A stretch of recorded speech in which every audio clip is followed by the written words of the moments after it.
Pagi itu saya duduk di teras rumah, memandangi langit yang mulai berubah warna. Hari-hari sebelumnya saya sering kali merasa cemas akan hal-hal yang tidak saya ketahui. Berusaha mengendalikan setiap aspek hidup saya yang tak terduga. Di suatu titik saya merasa ada yang salah dengan cara saya menghadapi hidup. Seperti ada beban yang terus menghimpit semakin berat seiring waktu. Saat itulah saya mulai mempelajari filsafat Stoik, dan perlahan, satu demi satu, pelajaran hidup dari Stoik mulai meresap dalam keseharian saya, membawa perubahan besar yang tak pernah saya bayangkan sebelumnya. Jika video ini bermanfaat, berikan like dan super thanks di bawah judul video ini. Sudah siap? Mari kita mulai. Pertama, kendalikan apa yang bisa dikendalikan, lepaskan yang tidak bisa. Saya ingat betul, selama bertahun-tahun saya sering merasa frustrasi karena hal-hal yang di luar kendali saya. Mulai dari masalah pekerjaan, hubungan dengan orang lain, hingga cuaca yang tak pernah sesuai keinginan. Hari itu saya sedang bergegas ke kantor untuk rapat penting ketika hujan deras tiba-tiba turun. Otomatis saya merasa marah dan cemas, berpikir bagaimana saya bisa sampai tepat waktu. Bagaimana jika atasan saya marah? Pikiran-pikiran ini memicu stres yang membuat saya merasa tak berdaya. Namun, setelah mengenal Stoik, saya menyadari satu hal penting. Saya tidak bisa mengendalikan hujan, saya hanya bisa mengendalikan diri saya sendiri. Saat itu, saya berhenti sejenak, menarik napas dalam-dalam, dan menerima kenyataan bahwa saya akan terlambat. Alih-alih panik, saya mulai memikirkan hal-hal yang bisa saya lakukan. Saya mengirim pesan kepada rekan saya, memberitahu bahwa saya akan terlambat. Kemudian, saya menunggu hujan mereda dan tiba di kantor dalam kondisi lebih tenang. Ternyata, rapat pun berjalan lancar, bahkan tidak ada yang mempermasalahkan keterlambatan saya. Inilah salah satu momen pertama di mana saya benar-benar merasakan kekuatan filsafat Stoik. Mengendalikan apa yang bisa saya kendalikan, pikiran dan tindakan saya sendiri, adalah kunci penting dalam mengurangi stres dan kecemasan dalam hidup. Begitu saya bisa melepaskan hal-hal di luar kendali saya, hidup terasa lebih ringan. Pelajaran ini telah memberi saya ketenangan dalam menghadapi situasi yang penuh ketidakpastian, dan itu membuat saya merasa lebih bebas. Dari situlah saya mulai menyadari bahwa upaya mengendalikan hal-hal di luar kemampuan kita hanya akan membawa penderitaan, sementara menerima apa adanya membawa kedamaian. Kedua, latih diri dalam kesadaran. Seiring saya belajar tentang Stoikisme, saya mulai menyadari pentingnya menjadi sadar sepenuhnya akan pikiran, emosi, dan reaksi saya terhadap berbagai situasi. Ada satu pengalaman yang begitu membekas dalam diri saya, yang benar-benar menggambarkan manfaat dari melatih kesadaran. Suatu sore, saya sedang berada di jalan yang ramai dengan kendaraan. Saya harus pulang setelah hari yang panjang di kantor, dan saya mulai merasa frustrasi dengan kemacetan yang seolah tidak ada habisnya. Biasanya, di situasi seperti itu pikiran saya akan langsung dipenuhi keluhan. Mengapa jalan selalu macet saat saya buru-buru? Mengapa orang lain tidak bisa lebih sabar? Semuanya serba salah. Saya tahu ini hanya membuat hati saya semakin gelisah. Namun, kali itu berbeda. Saya mengingat pelajaran dari Stoik. Kita tidak boleh bereaksi secara otomatis terhadap situasi, melainkan harus menyadari apa yang kita rasakan dan menghadapinya dengan bijaksana.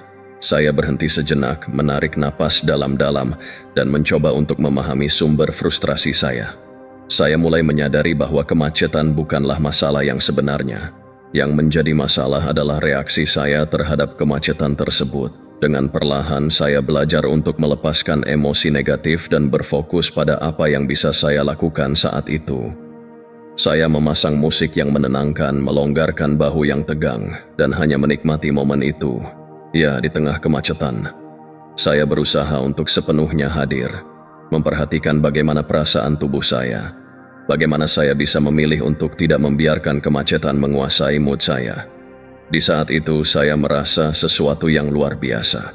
Saya punya kendali atas bagaimana saya merespons. Saya tidak perlu terus-menerus terganggu oleh hal-hal eksternal.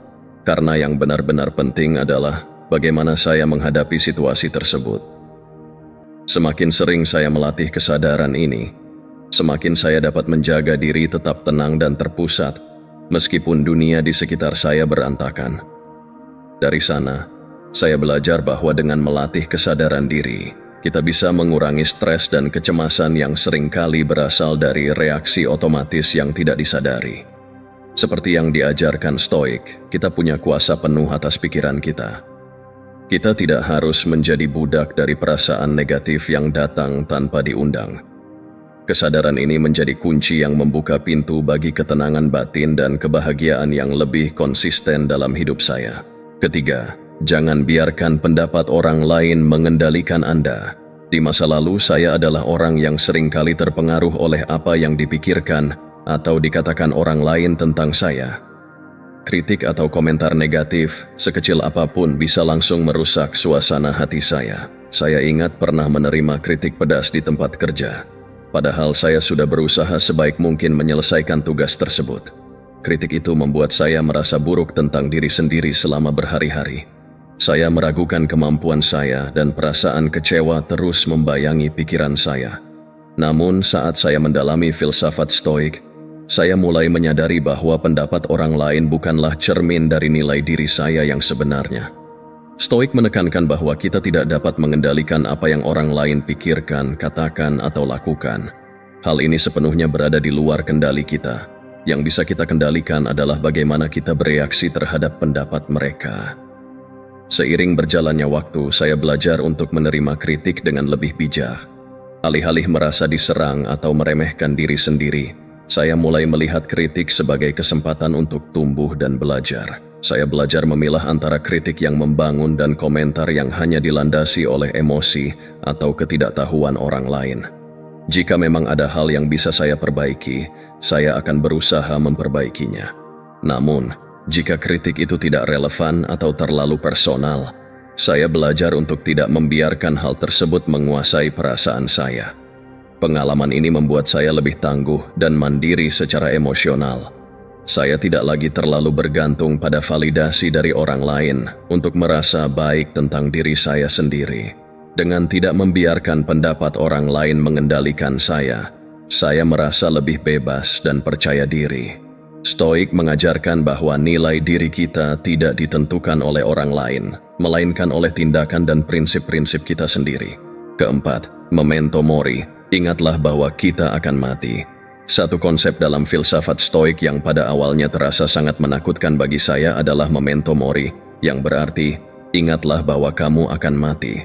Pada awalnya saya merasa gagasan ini terlalu suram dan tidak nyaman. Namun, seiring waktu, saya mulai memahami makna yang lebih dalam di baliknya, dan bagaimana hal ini dapat memberi dampak positif dalam hidup saya. Suatu ketika, saya kehilangan seorang teman dekat secara tiba-tiba karena kecelakaan. Saat itu, saya benar-benar terguncang. Kehilangan itu membuat saya merenungkan betapa rapuhnya hidup dan bagaimana kita seringkali hidup seolah-olah kita punya waktu yang tidak terbatas. Saya menyadari bahwa saya telah menunda banyak hal penting dalam hidup saya. Perasaan, impian, bahkan sekadar meluangkan waktu dengan orang yang saya cintai. Saya selalu berpikir bahwa nanti masih ada waktu. Tapi kehilangan tersebut membuat saya sadar bahwa nanti tidak selalu datang. Setelah mempelajari lebih lanjut tentang memento mori, saya mulai menyadari bahwa gagasan tentang kematian sebenarnya bukan untuk ditakuti, melainkan untuk mengingatkan kita tentang urgensi dalam menjalani hidup dengan baik. Stoik mengajarkan bahwa mengingat kematian seharusnya membuat kita lebih menghargai kehidupan saat ini. Setiap hari adalah kesempatan yang berharga. Kelima, amor fati. Cintai takdir Anda. Ada satu kalimat dari Stoik yang benar-benar mengubah cara saya melihat hidup. Amor fati, yang berarti mencintai takdir. Gagasan ini mengajarkan kita untuk menerima apapun yang terjadi dalam hidup dengan penuh keikhlasan, bahkan mencintai segala hal yang terjadi, baik atau buruk, karena semuanya merupakan bagian dari takdir kita. Saya pernah mengalami momen yang sangat sulit ketika rencana besar dalam hidup saya gagal total. Saat itu, saya merasa putus asa dan marah pada dunia. Semua upaya yang saya lakukan selama bertahun-tahun tampaknya sia-sia. Saya terus-menerus bertanya pada diri sendiri, mengapa ini terjadi pada saya? Rasa frustrasi dan kekecewaan menguasai pikiran saya. Namun setelah mempelajari Amor Fati, saya mulai memahami bahwa ada cara lain untuk melihat kegagalan dan kesulitan. Stoik mengajarkan bahwa segala sesuatu yang terjadi dalam hidup, baik itu kegagalan, kehilangan, atau kesulitan, adalah bagian dari perjalanan kita. Kita tidak hanya harus menerima kenyataan tersebut, tetapi juga mencintainya, karena semua pengalaman, termasuk yang buruk, membantu membentuk diri kita yang lebih kuat dan bijaksana. Dengan mempraktikkan Amor Fati, saya belajar untuk melihat kegagalan sebagai pelajaran, bukan sebagai akhir dari segalanya. Alih-alih terus-menerus meratapi hal-hal yang tidak berjalan sesuai rencana, saya mulai menerima bahwa inilah jalan hidup saya dan mungkin ada sesuatu yang lebih baik yang menanti di balik kegagalan tersebut. Pelajaran ini membuat saya lebih tangguh dan lebih optimis dalam menghadapi tantangan hidup. Saya mulai melihat setiap rintangan sebagai peluang untuk belajar dan tumbuh. Sejak saat itu, ketika saya menghadapi situasi sulit, saya tidak lagi melawannya dengan perasaan marah atau frustrasi. Sebaliknya, saya mencoba untuk menerima dan mencintai apapun yang terjadi. Hidup menjadi lebih ringan karena saya tidak lagi berjuang melawan kenyataan, melainkan menyambutnya dengan hati terbuka. Amor Fati telah mengajarkan saya bahwa hidup, dengan segala suka dan dukanya, adalah sesuatu yang indah dan berharga untuk diterima sepenuhnya. Keenam, kebajikan adalah tujuan utama hidup. Stoik memandang kebajikan sebagai tujuan tertinggi dalam hidup, lebih dari sekadar kebahagiaan atau pencapaian materi. Bagi mereka, hidup yang baik adalah hidup yang dijalani dengan kebajikan. Dan kebajikan itu sendiri terdiri dari 4 hal utama: kebijaksanaan, keberanian, keadilan, dan pengendalian diri. Saya tidak selalu memahami konsep ini sepenuhnya. Dulu saya cenderung mengejar kebahagiaan atau pencapaian sebagai tujuan hidup, tanpa benar-benar memikirkan bagaimana saya mencapainya. Saya bekerja keras demi kesuksesan, berusaha tampil baik di mata orang lain, dan mencari pengakuan. Namun, lama-kelamaan, pencapaian-pencapaian tersebut tidak memberi saya kepuasan yang sejati. Saya merasa ada yang hilang. Lalu saya mulai menggali lebih dalam tentang apa yang dimaksud dengan kebajikan. Saya menyadari bahwa kebajikan ini adalah panduan yang lebih abadi dan lebih bermakna daripada pencapaian eksternal. Stoik mengajarkan bahwa kebajikan adalah kualitas-kualitas yang membantu kita hidup secara konsisten dengan alasan dan moralitas, tidak tergantung pada hasil atau penilaian orang lain. Ini adalah cara hidup yang benar dan baik, meski terkadang tidak mudah. Saya mulai menilai kembali tindakan saya. Ketika saya bekerja, apakah saya melakukannya dengan kebijaksanaan dan integritas? Ketika saya berinteraksi dengan orang lain, apakah saya berlaku adil dan dengan pengendalian diri? Ketika saya menghadapi tantangan, apakah saya menunjukkan keberanian untuk tetap bertindak dengan benar meskipun itu sulit?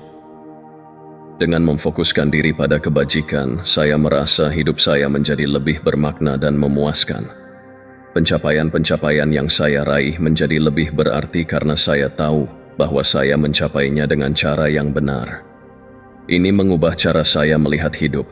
Saya tidak lagi mengukur kebahagiaan berdasarkan hasil eksternal, tetapi berdasarkan seberapa baik saya menjalani hidup dengan prinsip-prinsip kebajikan tersebut. Kebajikan ini tidak hanya memberikan saya ketenangan batin, tetapi juga memperkuat rasa percaya diri saya. Saya tahu bahwa meskipun saya tidak dapat mengendalikan segala hal, saya selalu bisa mengendalikan tindakan saya dan berusaha menjadi orang yang lebih baik setiap hari. Dengan menjalani hidup berdasarkan kebajikan, saya merasa lebih damai, lebih fokus, dan lebih terarah. Kebajikan telah menjadi tujuan saya, dan dengan itu, kebahagiaan yang sejati datang dengan sendirinya. Terakhir, hidup sederhana dan berfokus pada hal yang penting. Di tengah kehidupan yang penuh dengan godaan dan distraksi, saya mulai menemukan kembali kekuatan dalam kesederhanaan.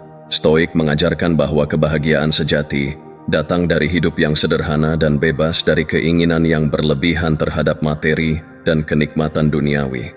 Saya belajar bahwa kita seringkali mencari kebahagiaan di luar diri kita, dalam pencapaian eksternal, status sosial, atau kepemilikan barang-barang. Namun, kebahagiaan sejati sebenarnya berasal dari dalam diri. Dulu, saya hidup dengan tujuan mengumpulkan barang dan mengejar status sosial. Saya berpikir bahwa semakin banyak yang saya miliki, semakin bahagia saya. Saya bekerja keras demi gaji yang lebih besar, untuk membeli rumah yang lebih besar, dan untuk mendapatkan mobil yang lebih mewah.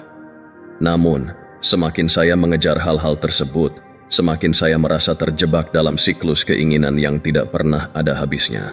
Setiap kali saya mendapat sesuatu yang baru, saya merasa senang sesaat, tetapi kebahagiaan itu cepat memudar, dan saya mulai mencari hal berikutnya. Itulah saatnya saya memutuskan untuk merenung. Saya mulai membaca lebih banyak tentang filosofi Stoik dan menemukan pelajaran berharga. Hidup sederhana adalah jalan menuju kebahagiaan. Saya mulai mengevaluasi kembali kebutuhan saya dan menyadari bahwa banyak dari apa yang saya inginkan sebenarnya tidak perlu.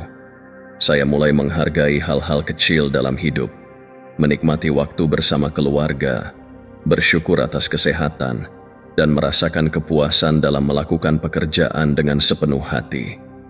Dengan mengurangi keinginan untuk barang-barang dan status sosial, saya merasa hidup saya menjadi lebih ringan dan lebih bermakna. Saya tidak lagi terjebak dalam permainan konsumsi dan pencapaian yang tidak pernah berakhir. Saya belajar untuk menikmati momen-momen sederhana yang sebenarnya jauh lebih berharga daripada harta benda. Saya merasa lebih bebas dan lebih damai, karena saya tidak lagi terikat pada keinginan yang tidak ada habisnya. Dalam banyak hal, saya menemukan bahwa kebahagiaan yang sejati tidak terletak pada pencapaian luar, tetapi pada kemampuan untuk hidup dengan cara yang sederhana dan berfokus pada hal-hal yang benar-benar penting. Stoik mengajarkan kita untuk mencari kedamaian dalam diri kita, bukan dari dunia luar.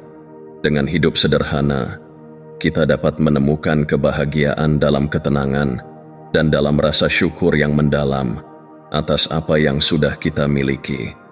Itulah 7 pelajaran hidup yang saya ambil dari filsafat Stoik. Setiap pelajaran ini, meskipun sederhana, membawa perubahan besar dalam cara saya menjalani hidup.